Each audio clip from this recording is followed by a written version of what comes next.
Okay.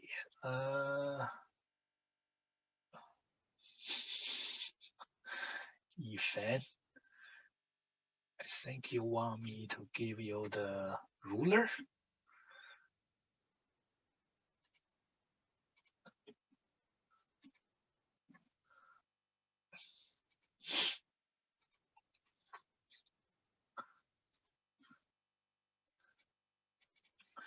So we talk about the class time. The break, sometime I will forget the time. So if you want to take the break somewhere around there, just speak up or send me something in the chat.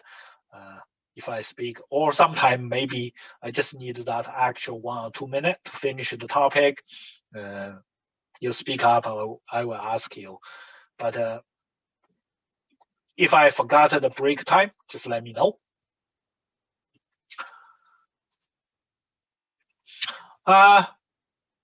First on here, I try to show you certain thing on here is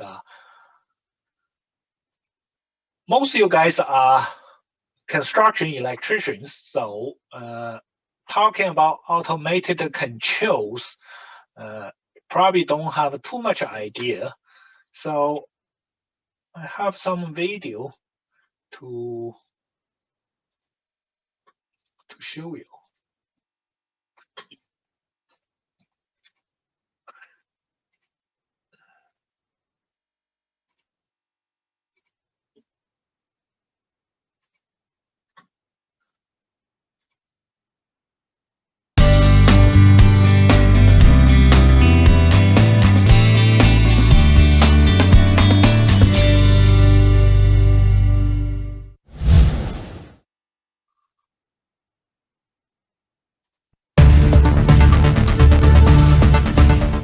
Steel is a key element for modern infrastructure. Steel long products are extensively used in the construction industry. The steel re-rolling mill sector is a major supplier to these products. The reheating furnace operation consumes maximum energy and also has a major share in the operating cost. The efficient operation of furnaces can be characterized by correct temperature regime, perfect air-fuel ratio, proper combustion, and optimum furnace pressure. Most reheating furnaces in the SRRM sector are manually operated and devoid of even basic monitoring equipment. A substantial impact can be drawn in the operating margin by adopting state-of-the-art automation and control system in the reheating furnace. A Level 3 PLC-based automation and control system consists of monitoring devices like thermocouples to monitor furnace temperature, zirconium-based online analyzer for gauging oxygen percentage in the flue gas, and pressure transducers to monitor furnace pressure. The system also consists of a PLC panel to receive feedback from the sensors and control the furnace parameters by controlling the variable frequency drives in FD and ID fan, solenoid valves in air and fuel line, DC motor-driven screw feeder and motorized valve in the damper.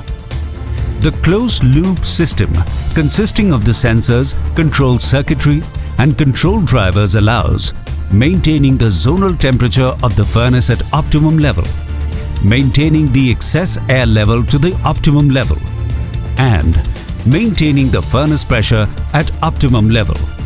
The use of automation and control system in a reheating furnace leads to proper combustion by maintaining correct air-fuel ratio, maintaining proper furnace pressure and draft, reduction in specific fuel consumption by 10 to 15%, reduction in burning loss by at least 0.5%. To understand the cost-benefit analysis, let us consider a reheating furnace of 10 TPH operating for 12 hours per day and 330 days a year. The installation of the system can lead to saving of 10% in specific fuel consumption, implying an energy saving of 130 to 140 tons of oil equivalent of energy, monetary savings of rupees 18 to 20 lakhs, and greenhouse gas emission reduction of 580 to 600 tons of carbon dioxide emissions annually. Installation of level 3 automation and control system requires an investment of rupees 20 to 25 lakhs, which can be recovered within 1.5 years' time. In order to get the optimum results from the automation and control system in the furnace, regular maintenance of the equipment should be done. The instruments should be properly calibrated. In case of abnormal operation of the furnace, the automation can be bypassed. There is very less residue as compared to the traditional systems. So obviously there is less pollution. The fuel that you are using it optimally. So you are getting a better value of that fuel. The furnace downtime is down to 0. We are just opening a furnace once a year, opposed to where it was opened 3 to 4 times a year earlier on. The furnace material lasts longer. Automation and control system leads to a smoother operation of the furnace by avoiding manual intervention and with real-time monitoring and controlling of the performance parameters. If implemented in 200 units, the technology can lead to a saving of close to 30,000 tons of oil equivalent of energy and 1 lakh tons of carbon dioxide emissions annually. We learned that there is a significant potential exists for energy saving in MSMEs. Bureau of Energy Efficiency has developed multimedia videos on energy efficient technologies and best practices. We at BE appeal to all MSMEs to participate and implement these technologies and saves energy for yourself as well as for the nation.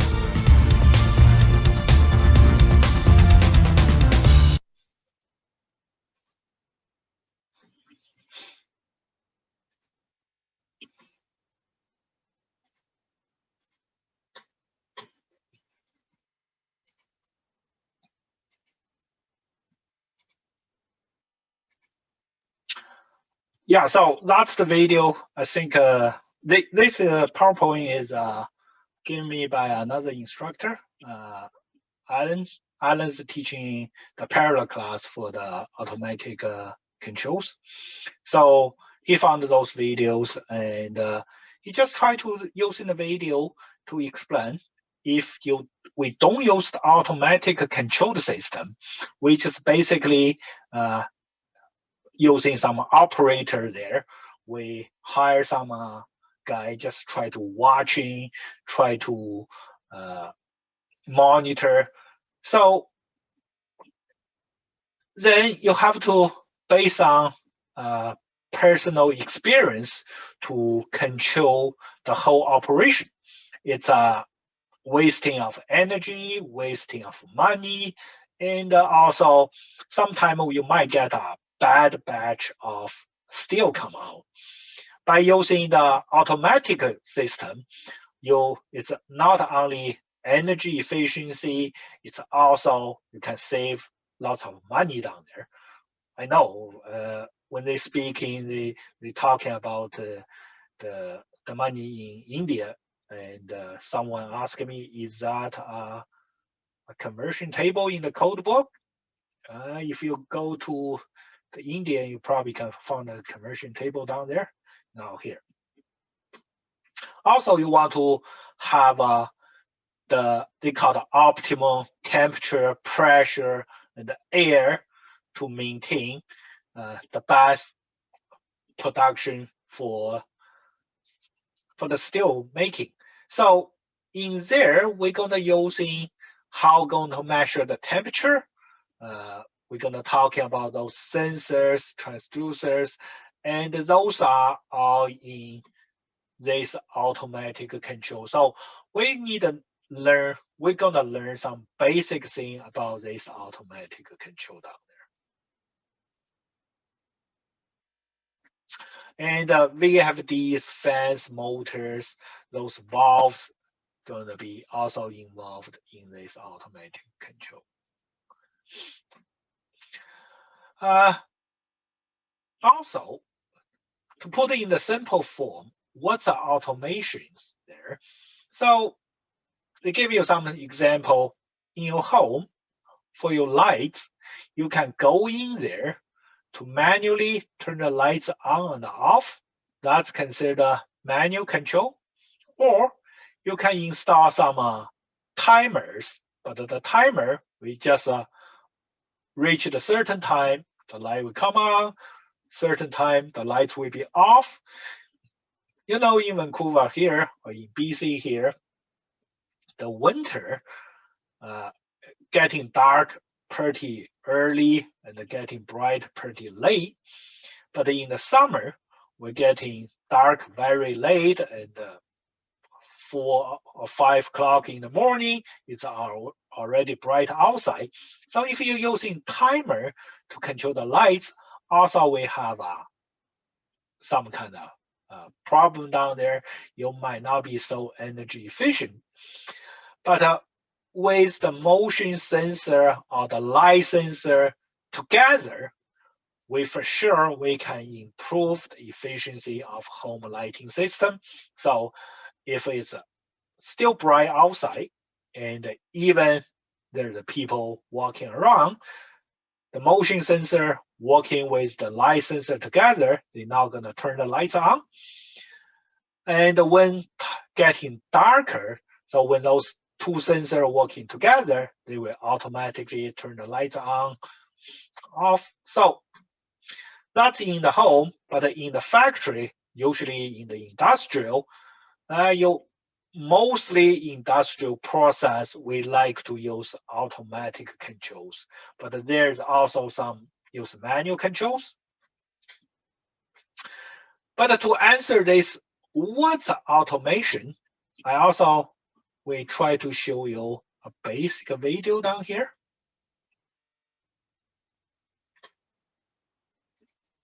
The guy is a little bit talkative in this video, but we can skip when he's too talkative.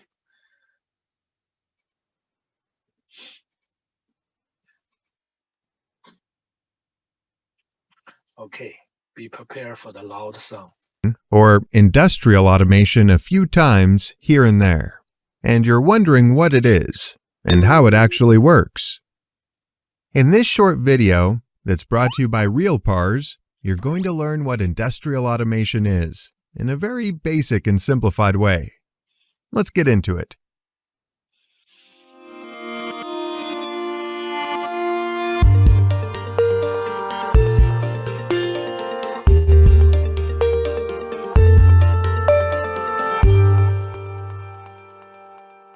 Before we start this video, I have a favor to ask you RealPARS fans here on YouTube for us to produce free. Also, be sure to subscribe. Now, let's get into the video. Okay, let's say that I'm entering a room and it's dark. Now, what's the first thing that I should do when entering a dark room? Yes, I should turn the light on.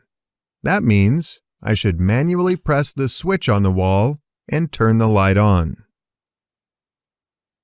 Now, let's say that instead of the wall switch, I'll install a sensor in that room. This sensor has a simple open contact within it, just like a normal switch.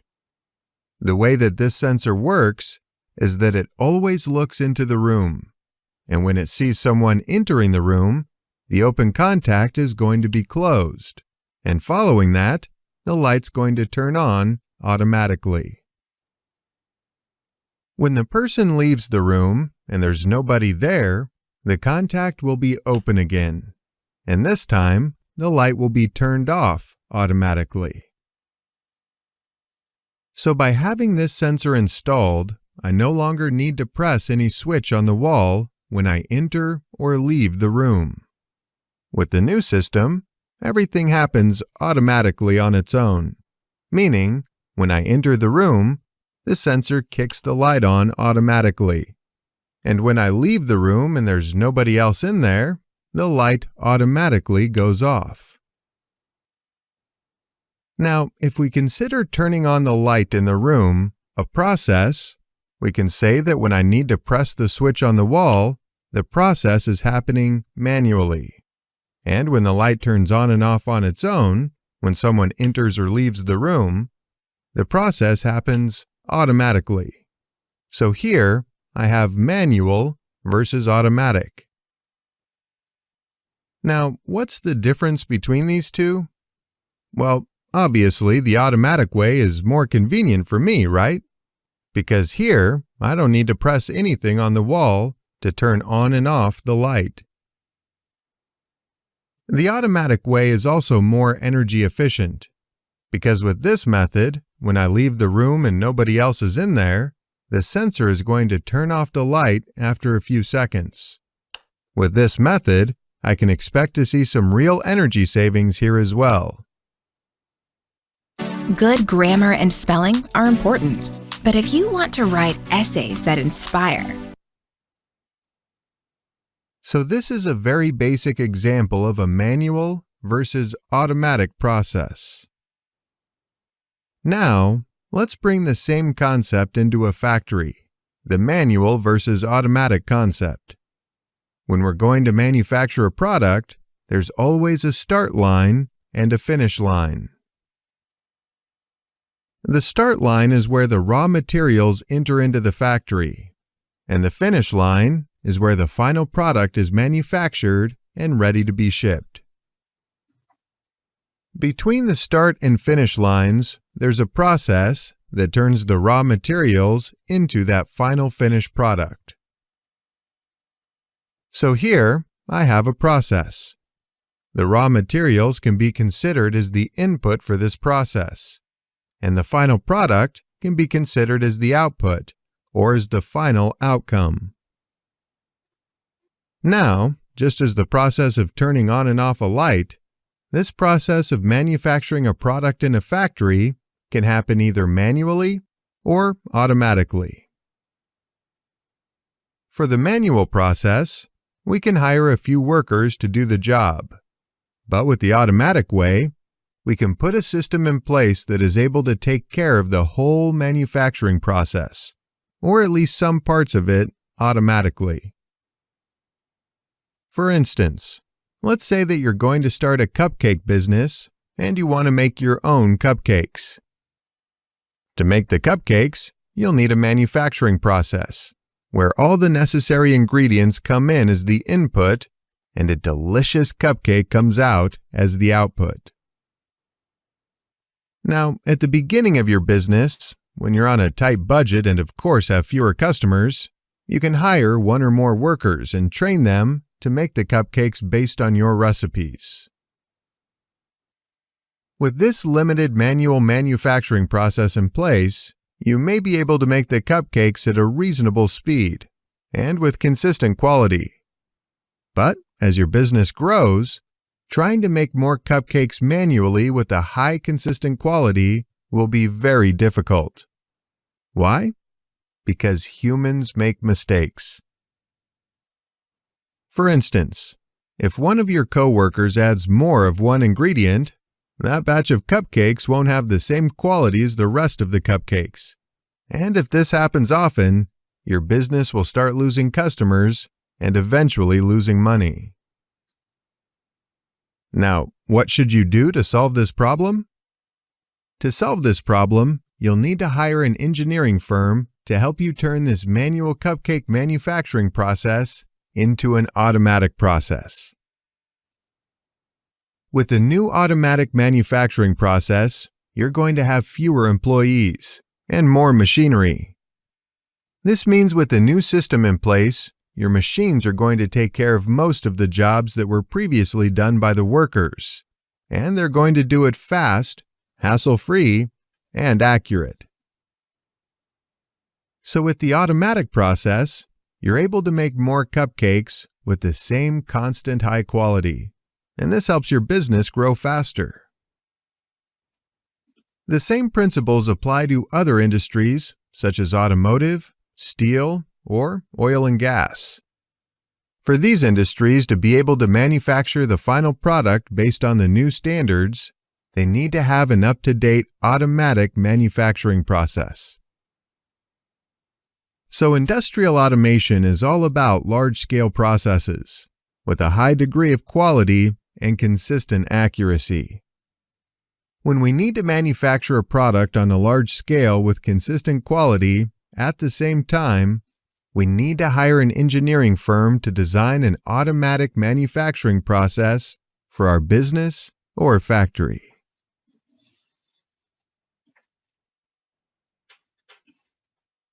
Many of you have expressed that this is the easiest lesson learning environment that you've come across. We've heard many of you expressing how much you're enjoying this content. If this is your position, please communicate your appreciation of our videos with a like. The more likes we get, the more enthusiastic we are to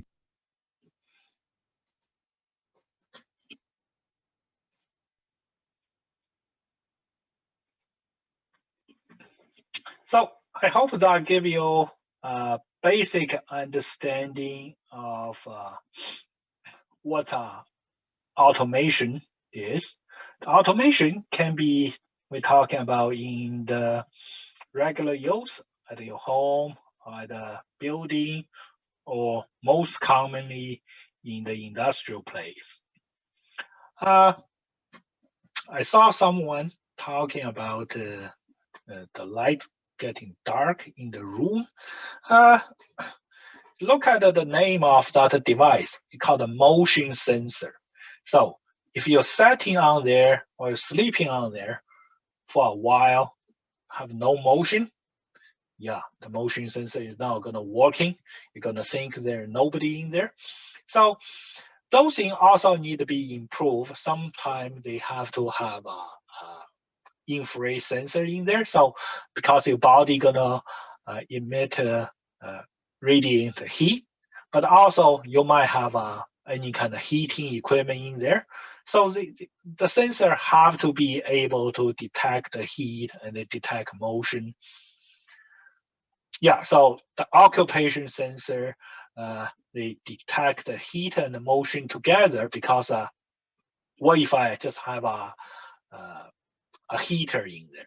Should you want to the lights on or off? It's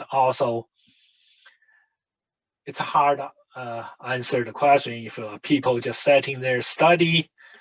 The sensor gonna treat that as a person, or just treating as a maybe hot subject, right? Yeah, sometimes you clamp the hands making the sounds. So the technology is always advanced, and some of the new sensors, they will actually have the camera on there. They will keep watching down there, and they will do some kind of advanced technology calculation to figure out, just like now you have those facial recognition technology, all the new technology coming. So the better product will be come out slightly later, but at this stage there, we still gonna be thinking about, maybe one of you guys later on gonna be an inverter for those new technology. Here we're talking about a basic control. So this picture is also on your book down there. If you have the book, it will be on page. My book is a 2019 version. So it's on page 1-2. So in here, they're talking about a natural gas heating furnace in your house. For sure, you're going to have a thermostat to control the temperature, because if you don't have the thermostat, then you just keep feeding the gas into the furnace, it's keep burning, the temperature inside your house is going to get super hot, right? So the thermostat is for you to set in what's the temperature you want in the house. If the home, the temperature, room temperature, or ambient temperature is not reaching the thermostat setting yet, the thermostat will send in the control signal to the valve of the furnace. So you will keep feeding or keep the furnace burning to heat the home. But once the temperature reaching the thermostat setting, the thermostat will send the control signal to tell the furnace or tell the PLC, tell whatever inside to say, okay, now the temperature is there. We don't want to burn any fuel anymore. So it will shut off the gas valve to stop the furnace from burning. So in here, you can see we call this a closed loop system. In the control, when we classify how a control system is, one way to classify is one called a closed loop, another one called open loop. So those are big things in there. We need to know the difference between those two systems.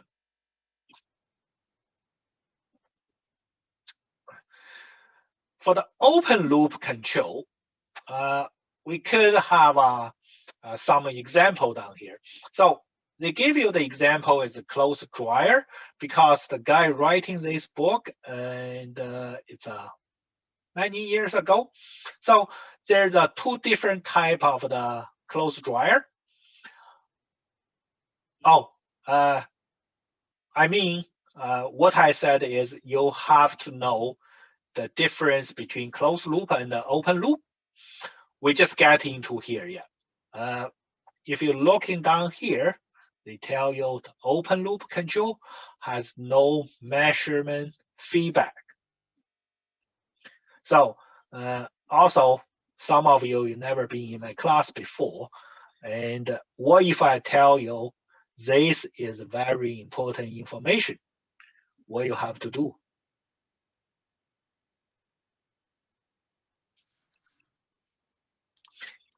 Yeah, anything red for sure is going to be important. And also, if I tell you this is important information, you probably want to take in notes because when I show you a video, you probably don't need to take in notes. I'm not going to test you or anything from the video. The video just try to explain basic thing for you. But when I go through the class, if I say, hey, here's the important information, you need to know that. You will encounter those. So come back to the clothes dryer. The old clothes dryer is you put in, you wash the clothes, you put it in there, and you have a time setting down there. So you turn on the time setting, you based on your experience or something, you think, okay, I have a few clothes in there. Maybe I need to set the time to 20 minutes, to 30 minutes, to 40 minutes. Then you set the time. Once the time goes over, you have to open the dryer, you touching the clothes. You try to see if the clothes is totally dry or they still kind of have a moisture or kind of wet, then you're adding more time in there, right? So in this type of the clothes dryer, because there is no measurement for how dry the clothes is, so there is no measured feedback to tell the dryer if my clothes is dry. That's considered open loop control. The open loop control, you need a person, a human. The human gonna be the sensor to test this procedure or process is complete or not complete. The new clothes dryer, they usually you can have they call the sensor dryer. So they have some type of equipment can test the humidity or test the moisture in the system. So you basically you put on sensor dryer. You can choose you want a very dry, regular dry, or less dry. Then you just let the machine run by itself, and the machine will stop when the sensor tell the machine, okay, it reached the setting of whatever you choose. So the dryer, now they have a closed loop control the dryer, but in here, they gave you the example is an open loop dryer. Other open loop machine control is the washing machine. That's something is when you're washing your clothes in the washing machine, or you put a dish into the dishwasher. For those machines, they don't have any measurement in there, can tell the machine or tell the process is clean or it's not clean. Even for most toast machine, the toaster, you put a bread, put a bag or anything in there, you usually have a dial or setting to choose the time, right? But is that gonna be what the level you want? You just have to go through your own experience. You have to think, okay, maybe 1 minute is too short. I don't like 1 minute. I want a minute and 10 seconds. So for those kind of controls is considered open loop. Compared to the one before, in this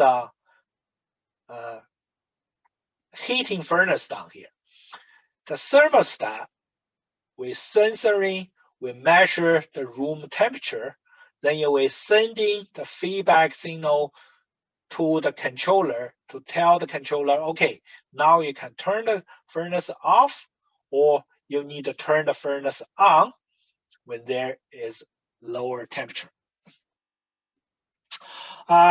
Yes, for microwave, we also be an open loop, because the microwave, they don't have a temperature sensor in there. They don't have any kind of finished cooking sensor in there. Will tell you, okay, the food is to your perfection now. In the closed loop, yes, we need a sensor. We need a bunch of more things in there than open loop control.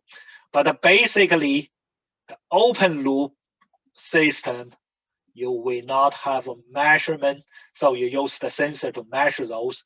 You will not have those, we call the, when we're talking about closed loop more detail, they will have a comparator. Your sensoring is giving an error signal. You will have a setting signal down there, those type of things. Yes. Now you can see you kind of getting those ideas. So like I mentioned here, you have to know the difference between open loop and the closed loop.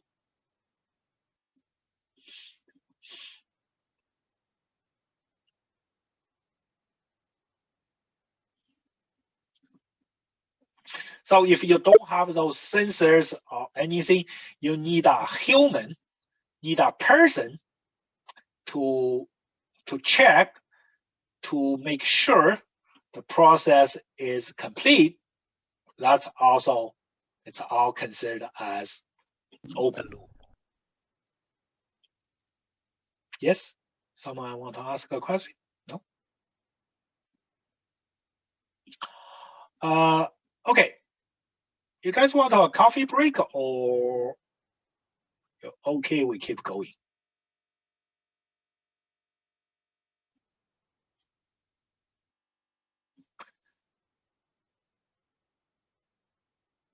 Keep going?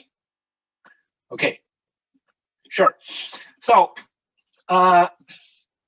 here is another closed loop control exam. It's using in the industrial. It's the very early those steam engine.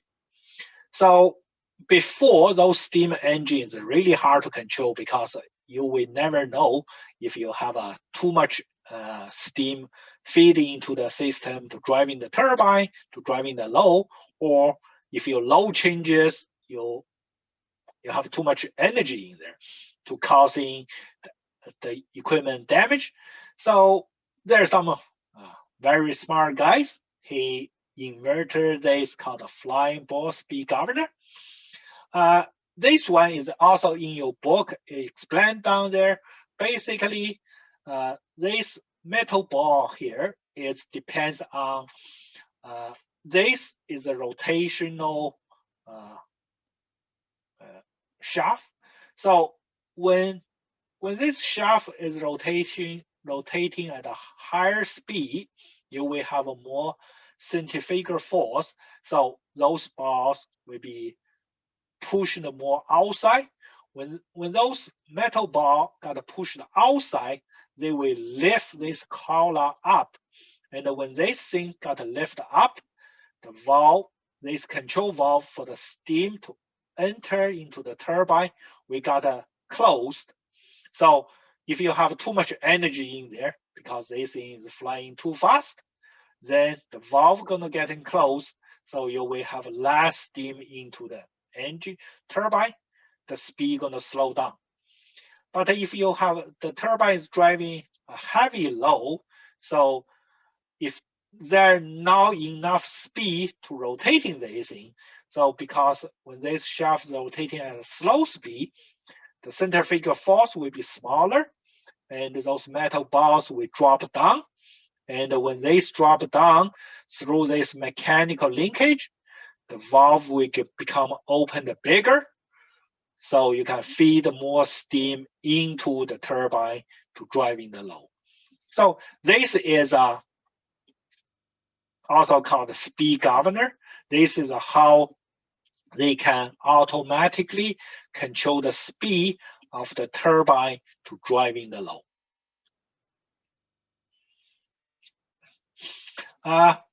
Here's a different example. It's if you have a car, your car have a cruise control function in there. And when you driving a car have a cruise control, you can setting. So you're driving on the highway, you can set, okay, I want to run at 100 kilometer per hour. I want to run at 80 kilometer per hour. So you set first, the driver have to set whatever the speed you want. So once you set that, there is a controller in there. There's a speed measuring device. That's the engine. So first, the measuring device, they will measuring the car speed. This measuring speed will be converting by the sensor into an electrical signal. Then this one we call a comparator. So they will compare this feedback signal from the measuring device to the speed you set down there. If you set at 100 kilometers per hour and the car speed is below that, so between these two speeds, we give you an error signal. This error signal we send to the controller. The controller, based on that error signal, it will tell the gas supply, okay, if the speed is too low, we need to supply more gas into the engine. When you have more gas into the engine, you have more torque, your car speed gonna increase.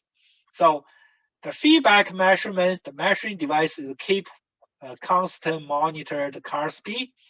And when the speed is increasing, let's say from 80 to 90 now, so this feedback will give you, now with the car running at 90, so the error signal will become smaller, and the controller will tell, okay, we can put a little bit of less gas into the engine until you will give you a feedback signal down here said, okay, now we have 100 kilometers per hour now. The set point and your feedback signal is exactly the same. Your error signal becomes 0. So the controller will tell the car, okay, now we want to keep at this speed. So we don't put any extra fuel into the engine now. The car gonna keep running at the speed you want. So this is a closed loop control. So you can see in here, a closed loop control, you need some measuring device, you need the feedback signal, you need a comparator down here. They will generate an error signal. The error signal, we go to the controller. The controller, we send out the controller signal to control. Usually this part we call the final control element, or sometimes we call the actuator. The actuator is actually making the adjustment to either control how many fuel in there or whatever the thing we want in there to make the process to meet our requirement. The set point is the point we want this process to be. So here give you some basic element of the control system in a very, very fundamental or essential basic way. A control system, we need to have 4 elements. The process is whatever you want to control or whatever a procedure is. The measurement is the sensor, all those tell you how this process is going. So let's say when you use a furnace to heat in your home, your thermostat will be the measuring sensor. And the controller or the error detector down there is going to be usually, sometimes it's a PLC, sometimes it's a simple smart relay, sometimes in large industrial control, there will be multiple PLC with a computer program running for the center control down there. Then the final control element will be, might be some kind of valves, maybe some, let's say a relay, a motor, all those things could be the final control element. Then through those final control elements, we can make the adjustment to control the process. So for the cruise control down there, they also try to separate everything into these 4 basic elements of a control system. In here, they just talking about the control system. If we're using those machines, we use those equipment. We use the equipment to do the measurement sensor. We use the equipment, PLC, to do the control. This will become a closed loop control. If we don't use the sensor, to measurement sensor or equipment, we don't use the controller, basically you can have a human driving this car, right? The human gonna take in all these parts, the sensoring and the controller. So you put your foot on the gas pedal. If you want to speed up, you press on the pedal, you put more fuel into the engine, and your car gonna speed up. If you let your foot get off the gas pedal, the car gonna be slowed down. Or if you put your foot on the brake pedal, the car gonna be stopped. So if we don't use those equipment down here, we just by using a human in here to control the speed of the car, we have an open loop control. But we're using the equipment down here and the device down here, we have a closed loop control in here. Make sense so far?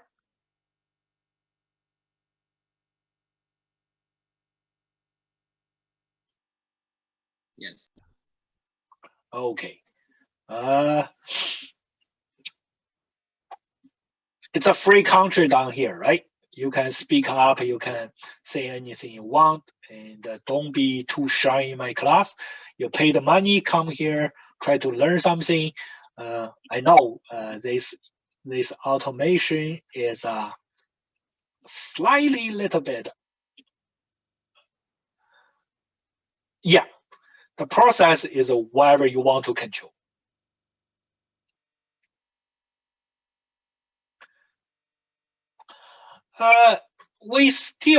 We consider automatic. We control consider some system as automated control system with the human involved, but that just considered as open loop instead of closed loop.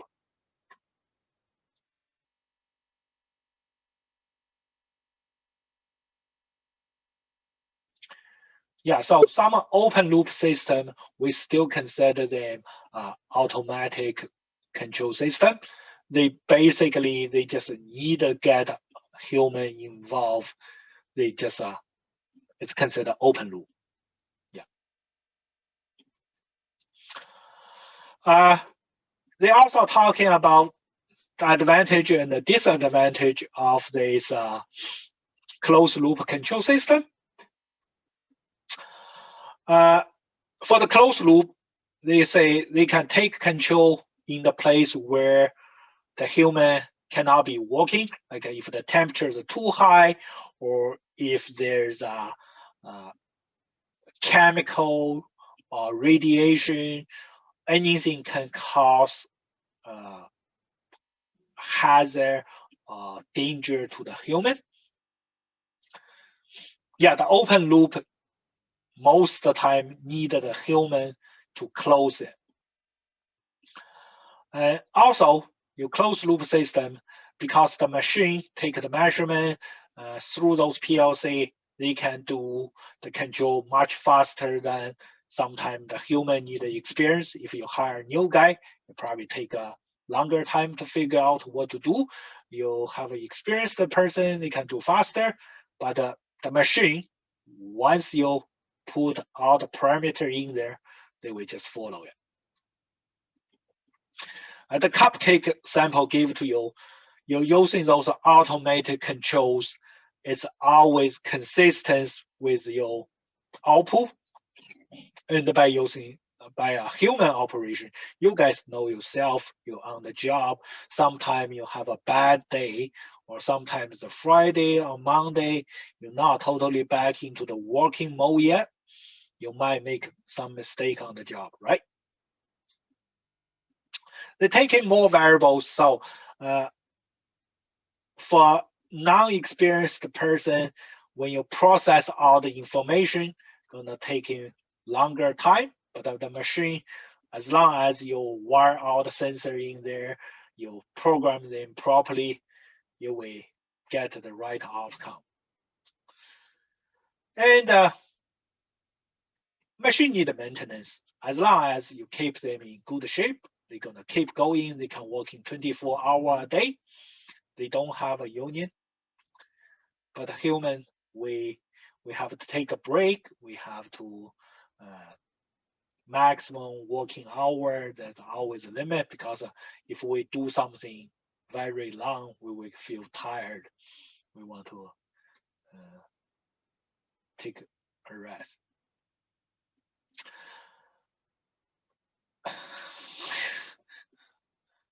Hey, yeah, the machine need maintenance, but they can keep going for much longer time than human, right?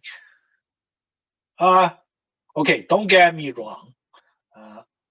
I came from IBW 213. I like the union. The union is a prepared word. They will protect the word. So anything, if you think you got treated unfairly, you can talk to the union. And also, they have better benefit, better pension, everything. So I'm a pro-union guy. There are disadvantages for those closed loop control. So the system will be more complex. You need to spend more money at the beginning. For complicated system, the installation, the programming, the adjustment will be very difficult, and you need people have a good knowledge to do those things. Also, for all those closed loop system, because they are 100% or close to 100% automatically, we do the adjustment. What do you think if one of the sensor or one of the wire is broken or it's not function properly? What's gonna happen?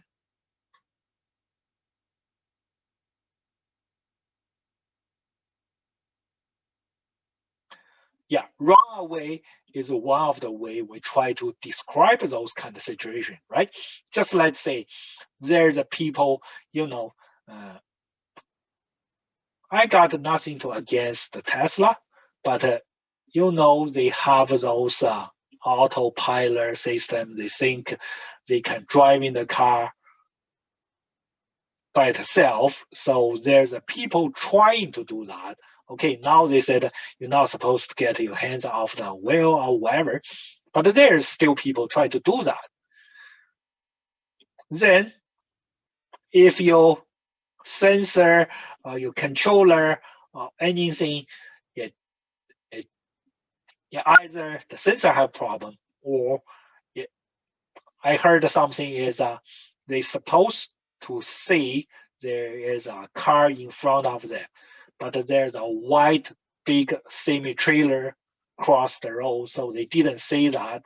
The car sensor just think, oh, that's the sky. They just run right into that semi-trailer and cause fatal damage to the driver and anyone.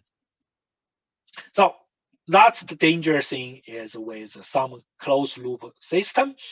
In the industrial part, we also have to be really careful because certain thing, let's say we have maybe we burn in the gas or we go through certain type of chemical process, radiation or whatever, we always have to think about the safety. So at the beginning, although it's not a big thing for the electrician, but the engineer, when they design those things, they have to think about what if one of the sensor or one of the controller or one of the signal is not there. So there's certain equipment they call the fail to open or fail to close type of equipment. You have to choose. So whenever there's a equipment failure or something, the system have to be properly shut down, and it's not gonna be causing explosion or fire or anything to there. So mostly, I think now you're probably working in construction a lot when you're getting older, or when one day you get up in the morning, you're gonna think, I'm gonna change my career. I want to be industrial or maintenance electrician.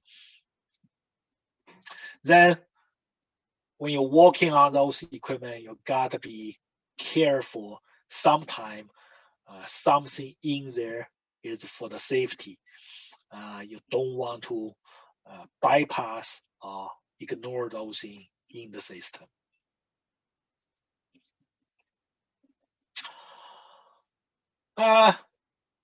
This part they try to using because this book is writing for the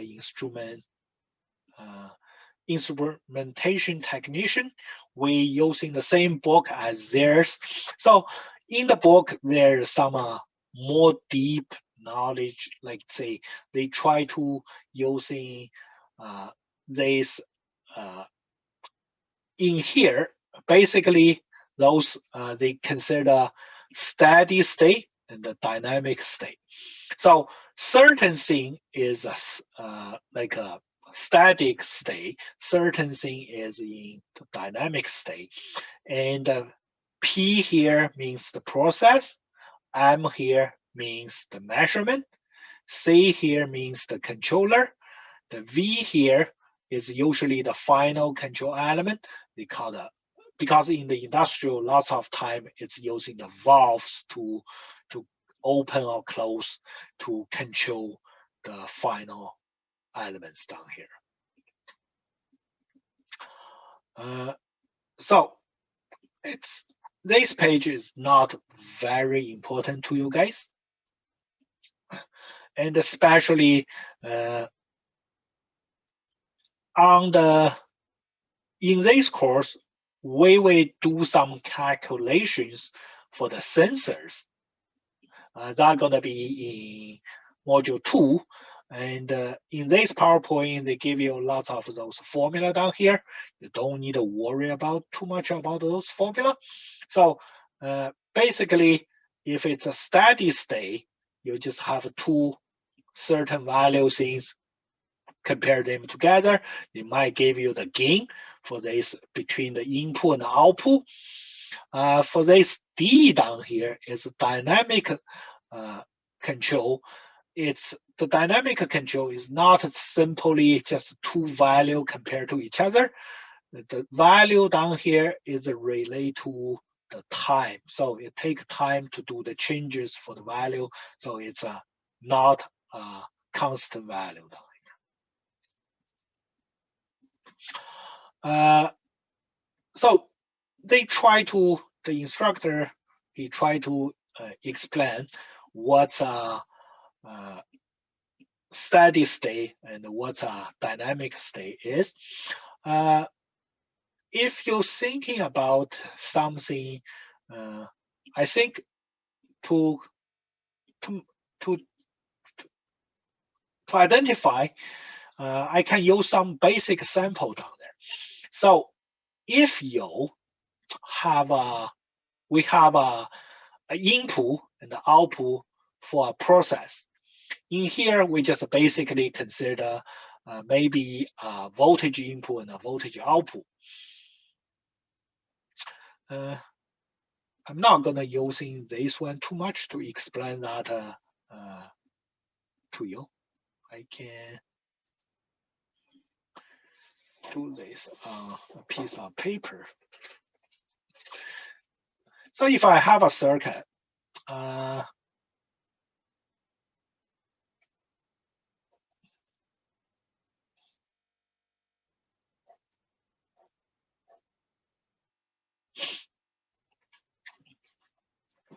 if I put in a voltage down here, and I have two resistors, one resistor may be 10 ohm, one resistor may be 20 ohm. And for sure, when putting a DC voltage down here,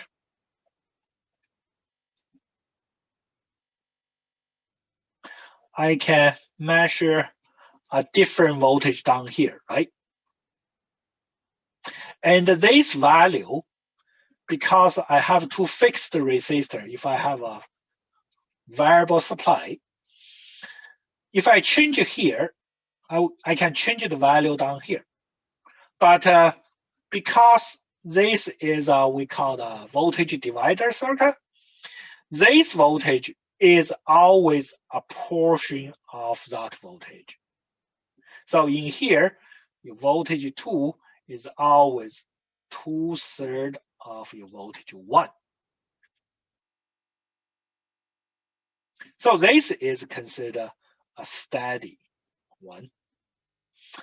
But what if we have a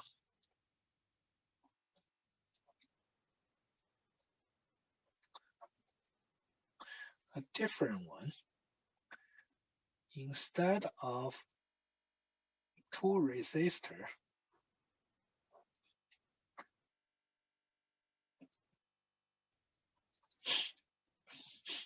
here's my voltage 1. I have a resistor here, maybe 100 ohm. I have a capacitor here, maybe 100 microfarad. Maybe this is okay. So this voltage 2 here, it's not gonna be a very steady value of the VV1 now, because in second year you learned the voltage across a capacitor, you're gonna take how many time constant to reach the steady state?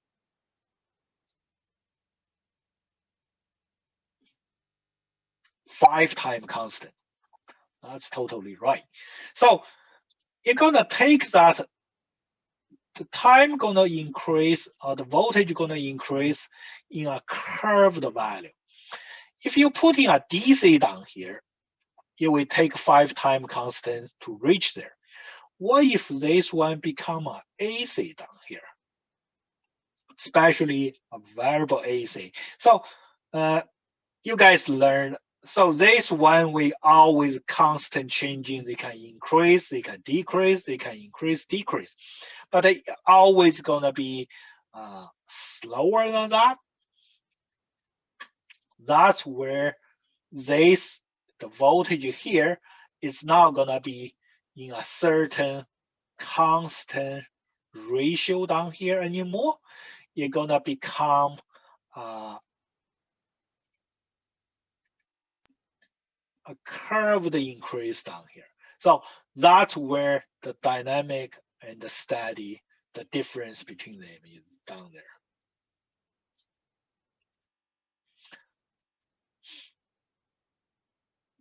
Don't worry about any of those formula down here. You're not gonna be, you don't need to know them, and you don't need I'm not gonna test you anything on there. So even for here, they put in control relay with a normal open, time to close. The relay coil down here, he tried to explain the output will have a more time delay than the input down here.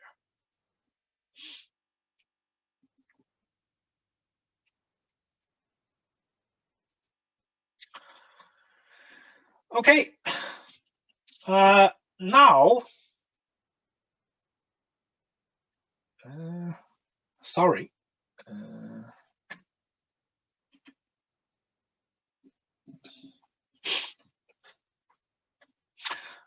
That's why I mentioned, I said, you come to my class, I will tell you what you need to know and make your life easier. Oh, sorry. Let me go back a few pages. Those things is not important. But here, on this page down here, there is a certain thing, the advantage and the disadvantage of this closed loop system.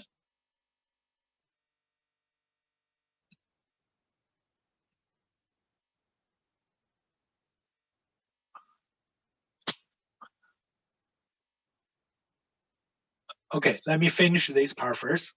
So those are some of them.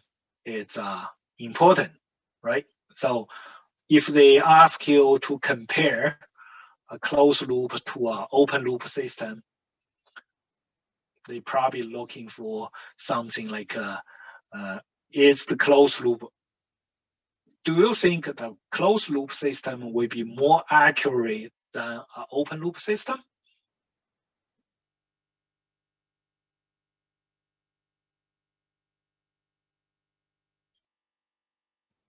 Yes, right? So because the closed loop will continuously monitor the process, so it will be more accurate.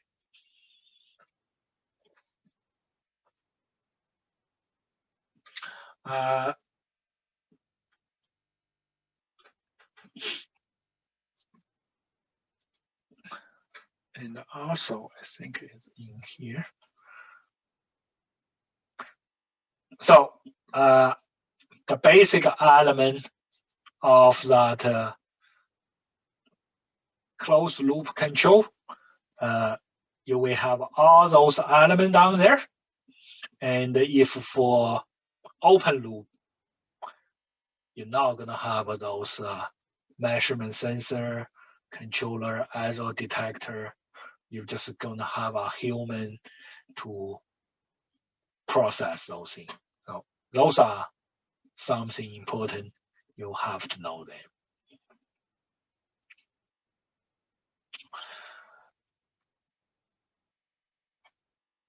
Okay, so Shin Yang, you ask me if the AC is used, what make the V2?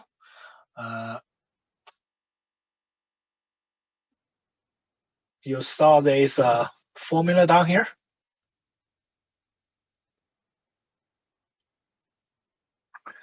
when you're using AC, because your V1, the input, it's going to be a sine wave.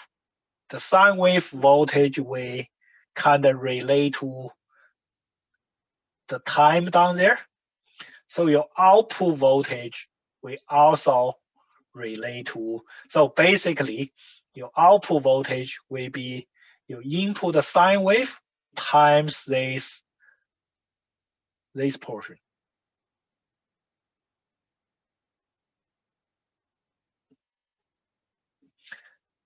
Here.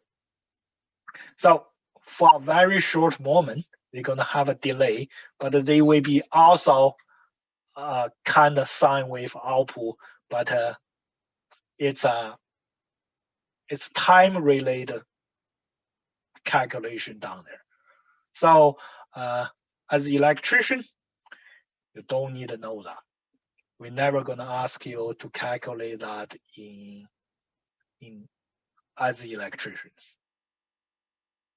If you're thinking about going to the electrical engineer part, you want to be an engineer.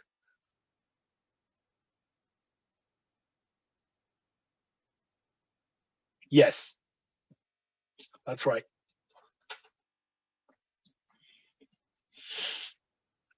So you can use the formula to calculate at any moment what will be the output voltage compared to the input voltage. Usually, in the engineer, we don't calculate the, unless some question when you study, they will ask you to calculate the instantaneous voltage for the waveform, but usually they just use that formula to explain what gonna be the output related to the input. Okay, that's something actually you probably don't need to worry about it.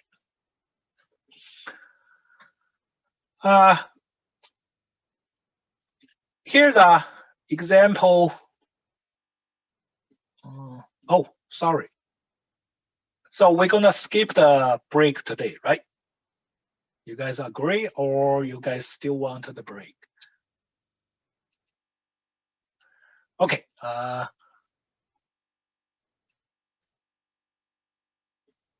Do a 5. Yeah, sure. Maybe we take a quick break, maybe 5 minutes. Then I will finish today's class early and let you guys get off early. Yeah, okay. Let's come back 1:20.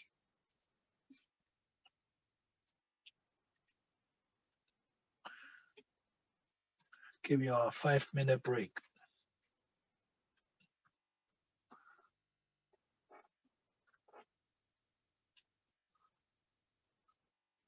Eric, that's not proper.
My book is, I believe, yeah. So my book is July 2019.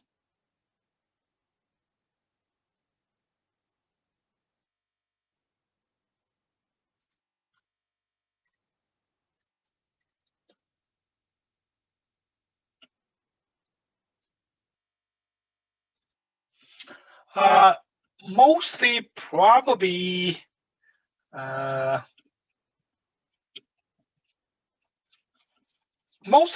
the same.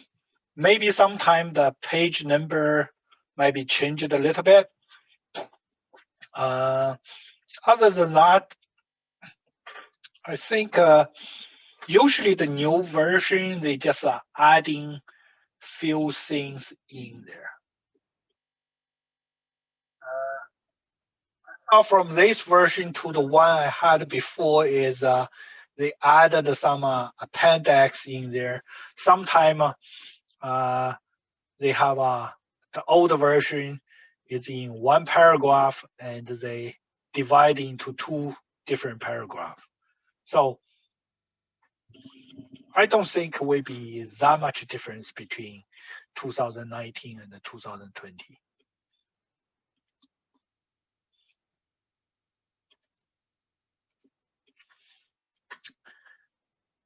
Okay, so keep going on here.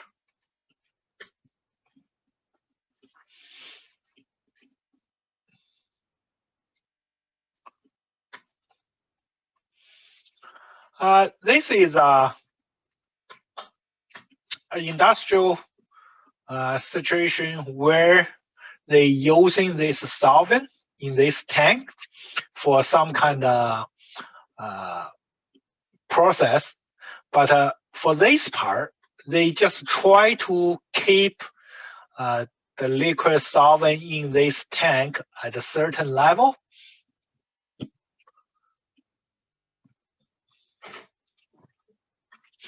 So the process is consider they write the tank. I will think the solvent level in the tank. The measurement is the element is this floater. You guys are all electricians. You learned the floater switch in motor control before, but here basically this floater goes through this pivot point to moving mechanical link to another side, so they can opening the valves down here. We make the valves open more or close more. In here is basically a mechanical controller. So there's a lever here. There's a pivot point or fulcrum point is the controller. The final control element is this valve down here. So if this pump is delivering more solvent from the tank to another process, we now gonna be talking about them down there. So when you deliver a bunch of solvent out, the solvent in the tank will become less and less down there. So when the solvent level drops, this floater going to be also going to become lower in here. Because your pivot point is down here, when this floater drop on this side, the another side, through the lever action, going to be going up. Yeah, Sebastian, you better find a better name to describe this thing. Okay. And when this side is pulling up, and this valve going to be also got picked up. So the valve gonna be rising up and opening this income valve. So more supply can go into the tank.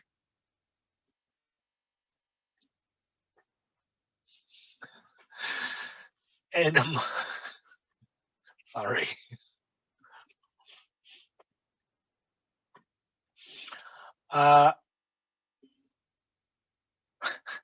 More solvent will be supplied into the tank. So with more solvent into the tank, the liquid level gonna increase, the floater gonna rise up.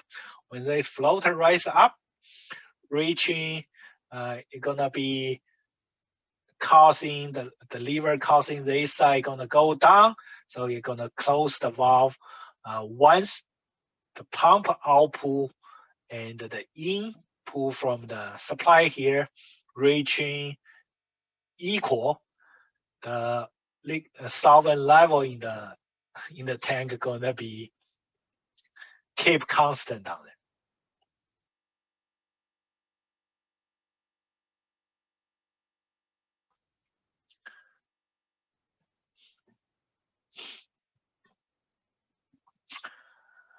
So in here, what they try to say is this is they call the self-correct system, or they consider a negative feedback control system.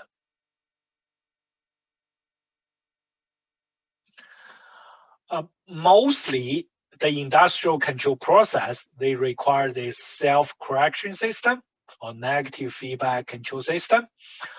Why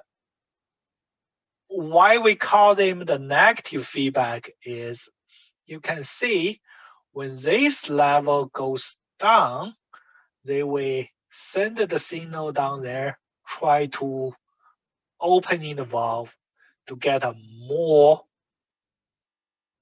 solvent into the tank. But if this one goes up and they're gonna close here to get less solvent into the tank. So if we try to keep the liquid level in the tank always to the certain level down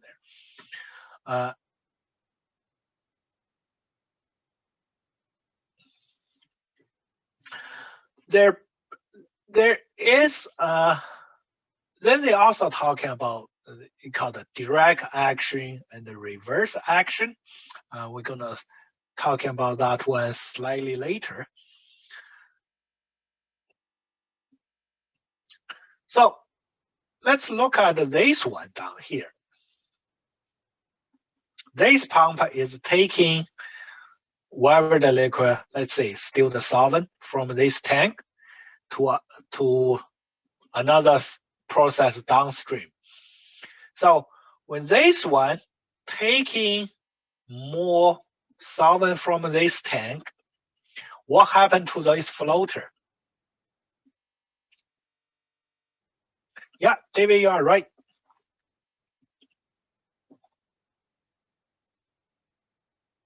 And you're using a fancy word.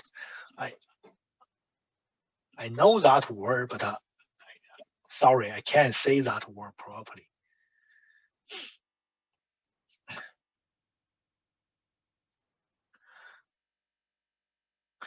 Yeah, Yifan, you keep laughing. I'm gonna give you a version F exam.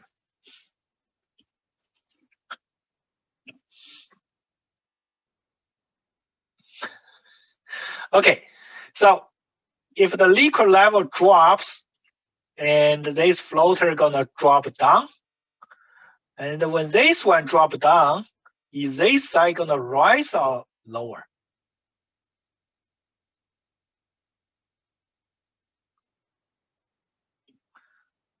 This side gonna be, because here the lever down here, right? The pivot point is in the center. So this one actually gonna rise. And then when this side rise, is that gonna close or open this valve? It closed. So you will have less solvent into the tank. Then what happened to here? You're gonna drain all the solvent from the tank. Do you want to use this type of system in your control? No. Yeah, so it depends on how this pivot point or fulcrum point located. So for this A and B, it's all in the center. And for this C and D, now it's all to the side. And also for this valve, is that gonna be how this valve gonna close and open? It will make this system totally different. Yeah, the pump or the motor will run totally dry down there. So the prop control system, we want a negative feedback. So the negative feedback, we always keep the process constant, or that fancy word. Ethan, say that fancy word for me once, please.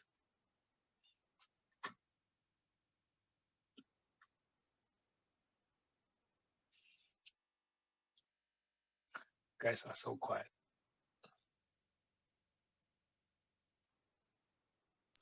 Equilibrium.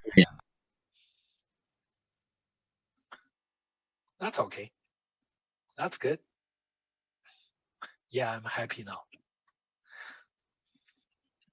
So here's the 4 drawing down here. Only 2 of them gonna work, and you figure out which one is working, which one is not working.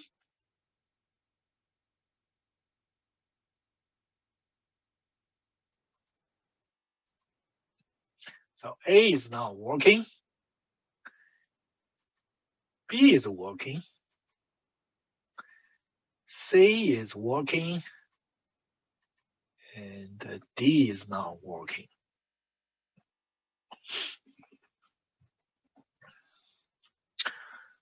We're okay with this? Anyone have a problem to figure this part out?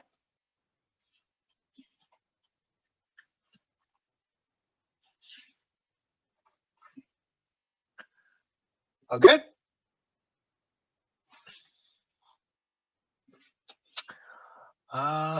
Okay, I'm gonna stop here for a second.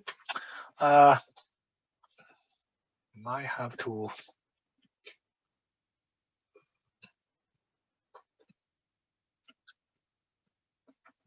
Another word I want you to pay attention down here is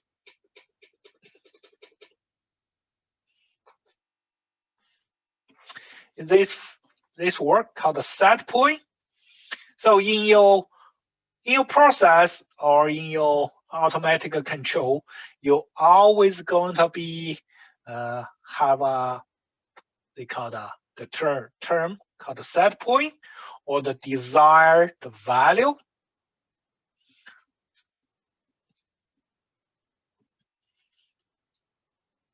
So you know what that means?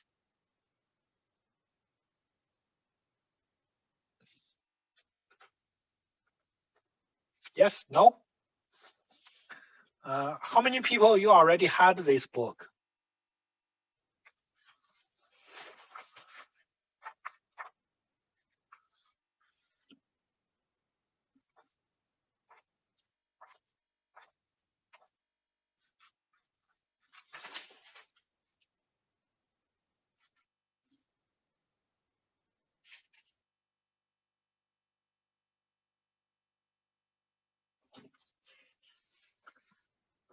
Yeah, so most of you guys picked it up yesterday.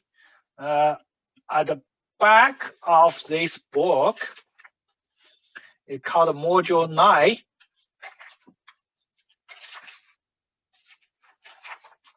So Module 9 is Glossary of Control Automation Industrial Terminology.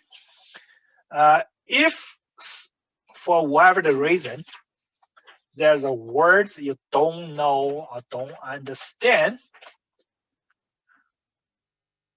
just like the code book section 0, right?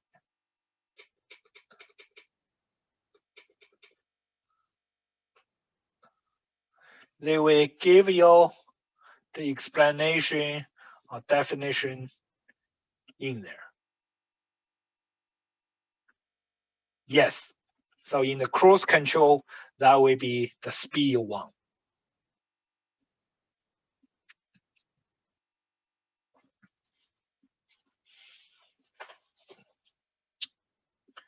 Okay, so do you guys think why I want to point out this set point for you?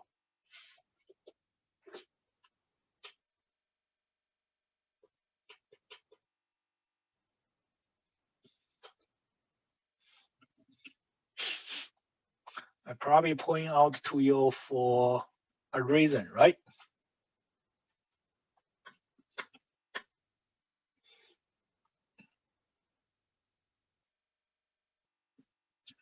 Yes.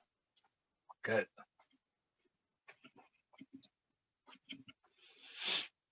Okay, I'm going to show you something else because it's not in your book and it's important to know. So this is a different kind of program. It's called industrial control classification.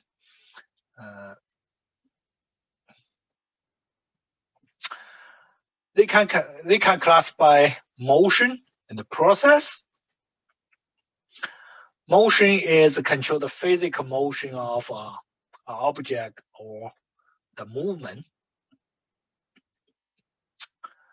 Motion control perform a welding, parts insert into the machine, or you install electronic component onto PCBs. They're the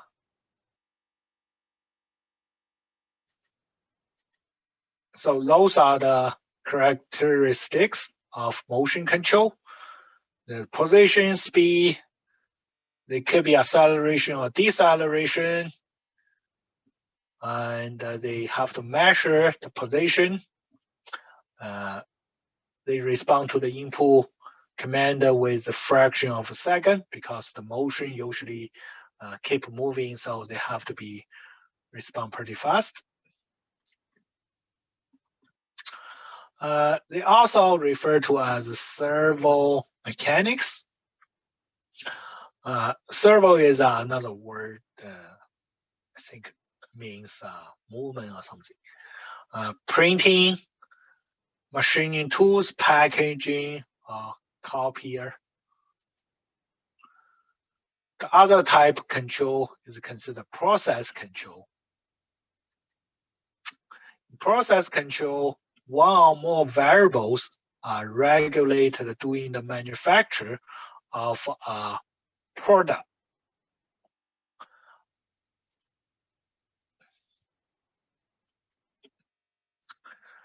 Those variables are like a pressure, temperature, level, flow, pH value, humidities. In the later module, we're going to talk about those pressure sensor, temperature sensor, flow sensor. But the process is for monitor and regulate those variables. So we go here because this one is important to know. The batch process. Batch processing is a sequence of time operating executed on the product being manufactured.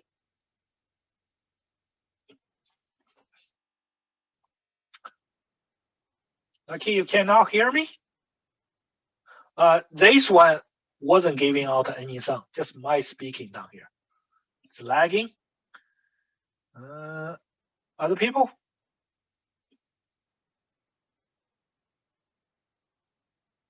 Oh, okay. So you got to understand what a batch processing is. It's a operation or executing on the product being manufactured. They give you some example down here. Example of making cookies. We like cookies. The sequence of operation to make chocolate chip cookie is here. So you have all different kind of ingredients. And you're gonna adding all those ingredients together.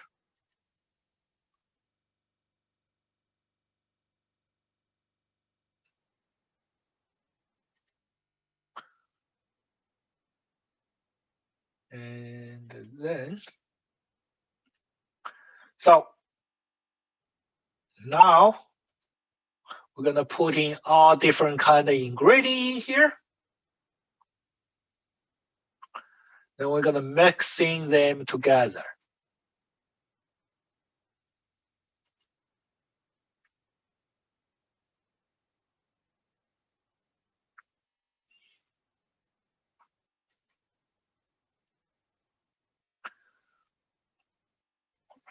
So when you're mixing them good, they're gonna be they said to the proper consistency, and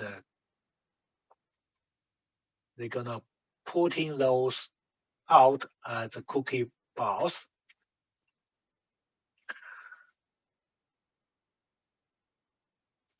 And those one gonna go through the oven, become the cookie, come out.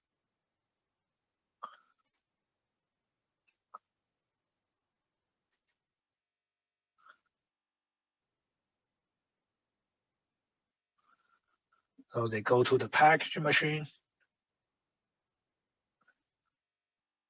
Oh, you never thought that you're gonna learn this? Yeah. This one is not important. The important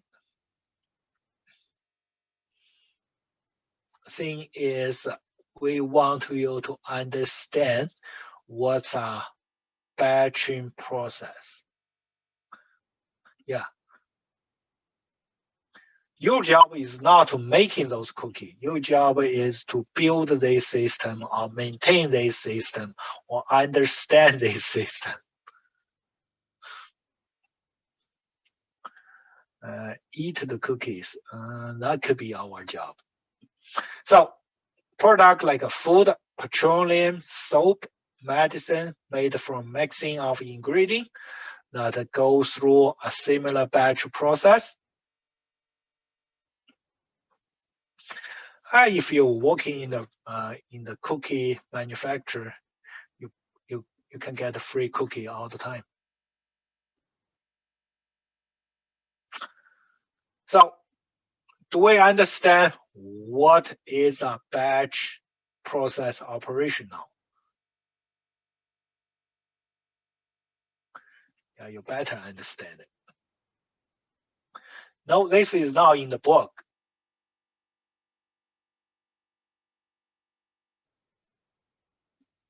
That's why I leave this last here.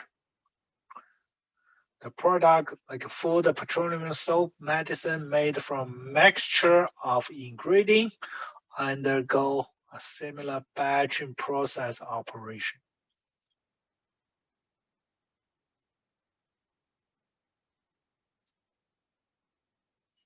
Yeah, it's not in the book, so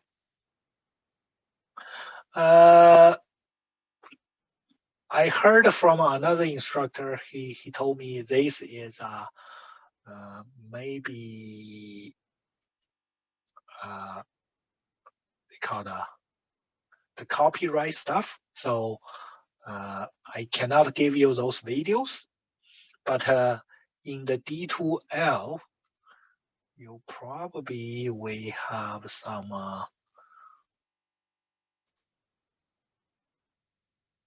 Let me see if we have something.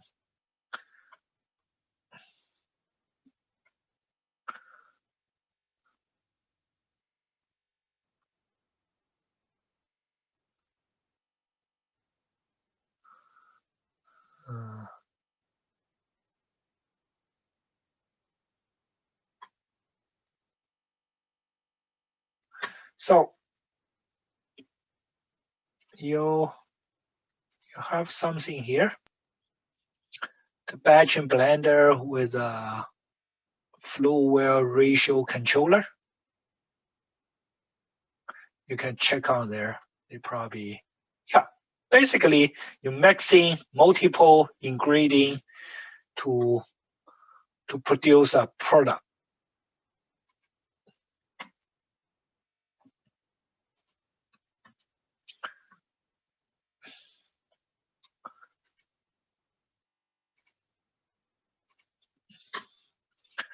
So continue process. I'm gonna look at this.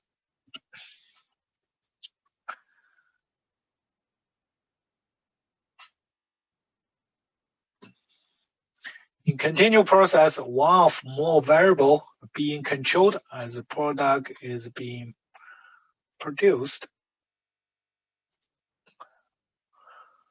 Raw material feed into machine and the product being turned out the machine without interruption. So it's always going. This is the paper. I'm gonna show you down here.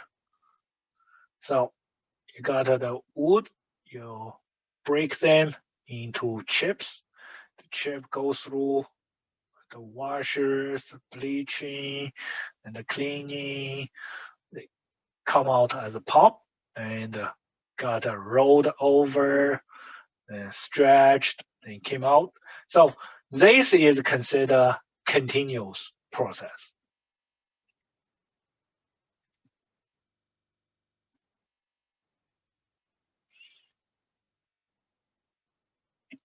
Yeah.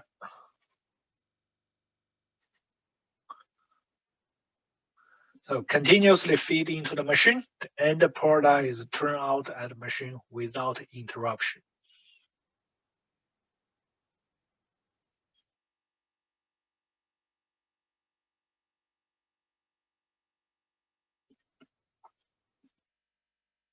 Okay.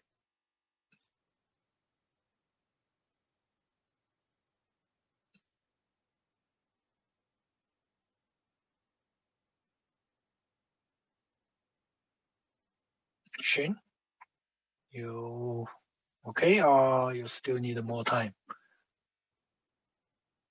Oh, you're welcome. You don't have to thank me. I got paid to do this, so.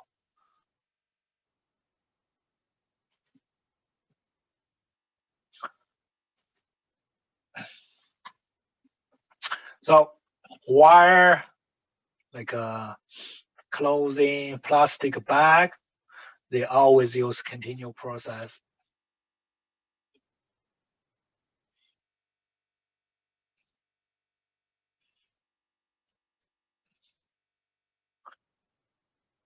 Oil refinery, water treatment, natural gas distribution.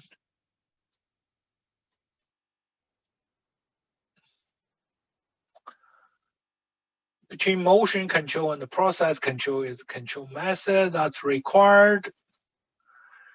Process control, the set point typically remain unchanged, and the emphasis is on sustain a constant condition of the variable, level, pressure, flow rate. Motion control, the set point is constant changing. Now follow the change as quick as possible.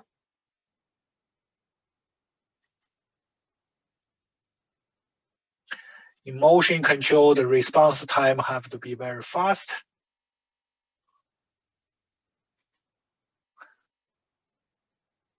Process control, the change response is very slow.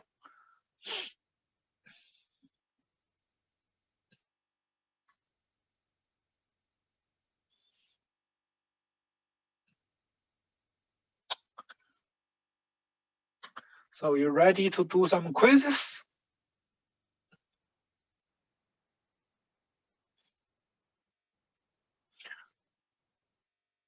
Okay.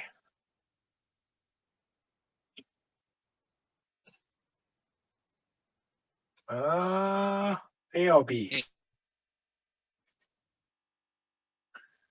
Motion control the set point constantly changing, right? Process usually is not changing.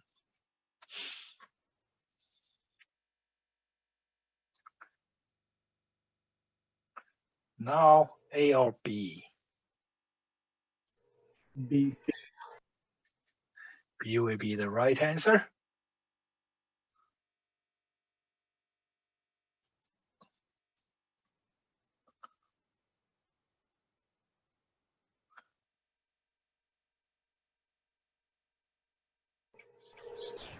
Start. B?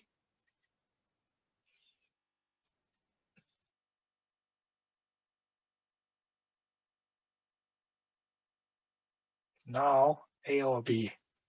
Okay.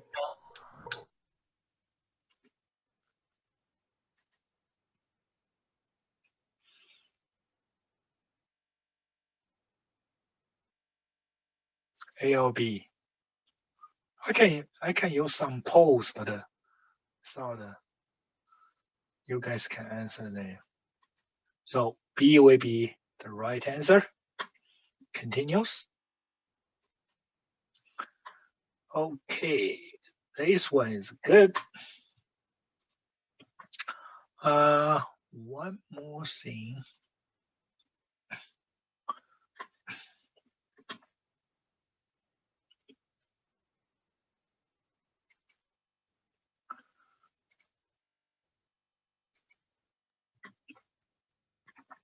So on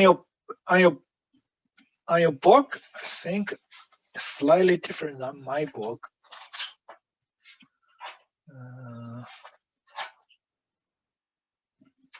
It's the same page. So module 1, page 15. They talking about direct action and the reverse action.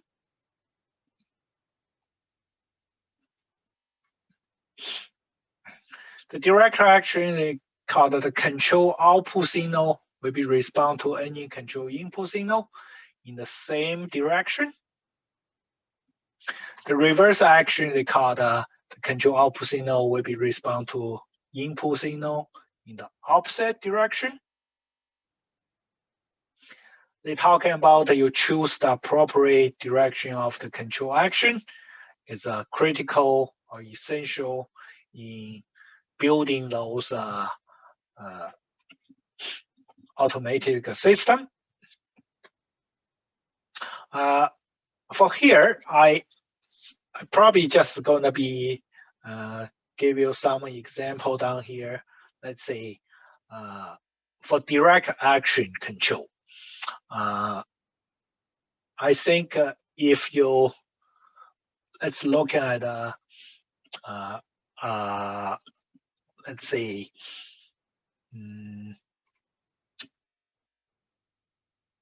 air conditioning system.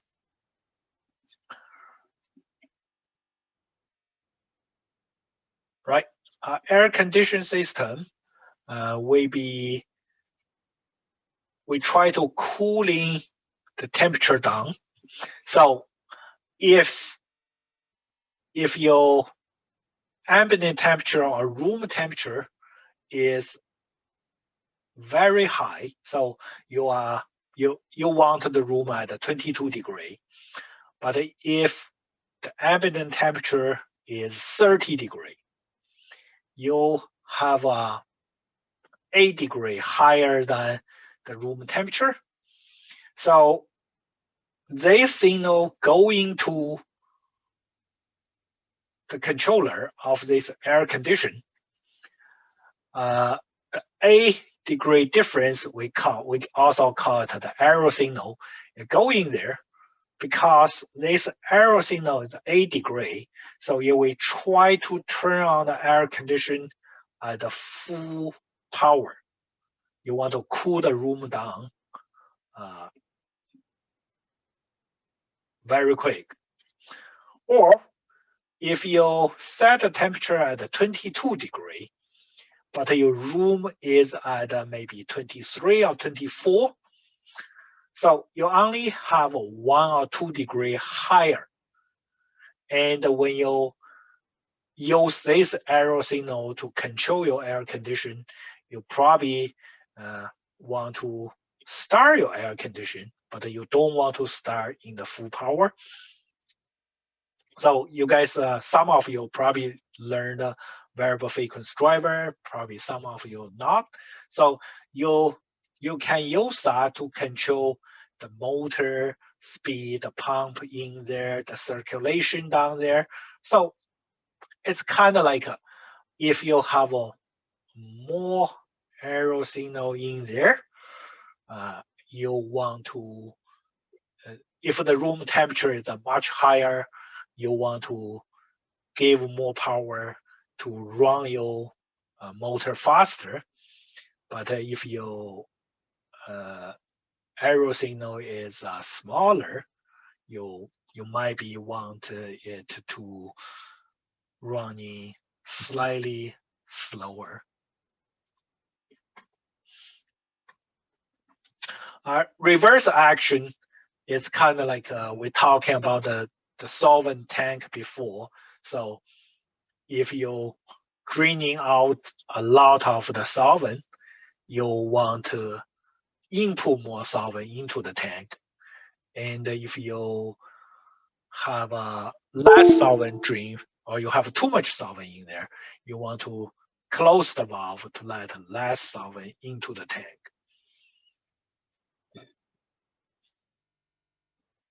And most of the time, those designing of the system is not electrician's job. All we have to know is we understand the system, we do the maintenance of the system, and the maximum required is we understand the system is direct action or reverse action. So they give you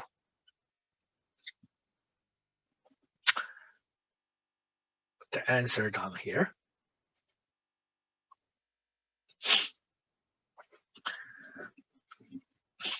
Okay, so classification of control system.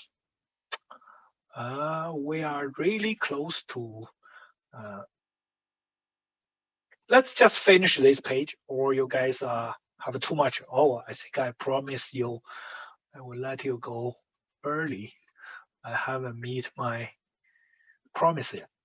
Okay, we can start this on Monday. I think Monday afternoon I will be with you guys, right? Monday morning you guys have the exam. Yeah, Monday morning you guys gonna have the high voltage exam.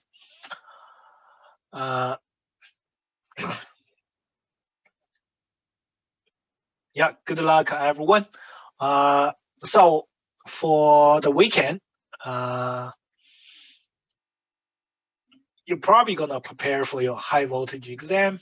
So I understand that part, but if you ever get too bored with the high voltage, you can check on something for automatic controls.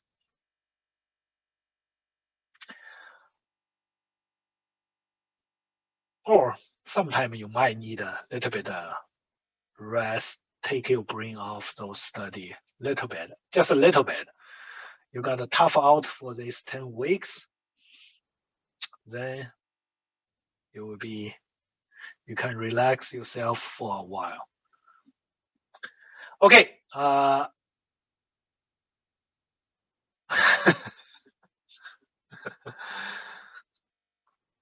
Yeah, so just balance yourself to the maximum because you still want to pass here. I'm not gonna be bothering you too much.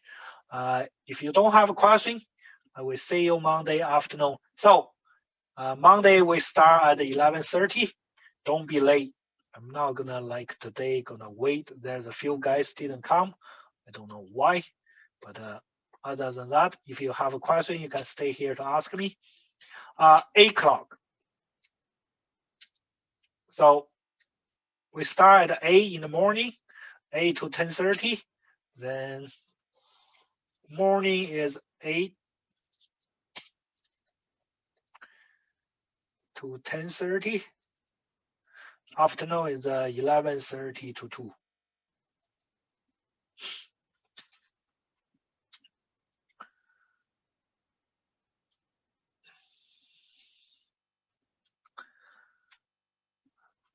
Yeah, so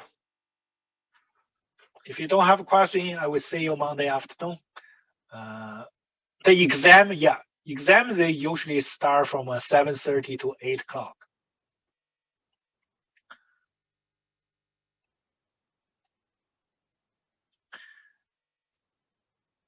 If you don't have a question, I will see you on Monday 11:30.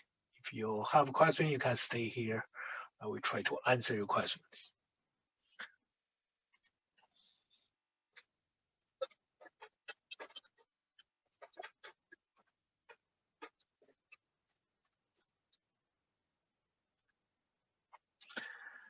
Yeah, have a nice weekend, everyone. Tuesday class start at 8. If you say the home page on your D2L, the home page, I have the link and I have the class time on there.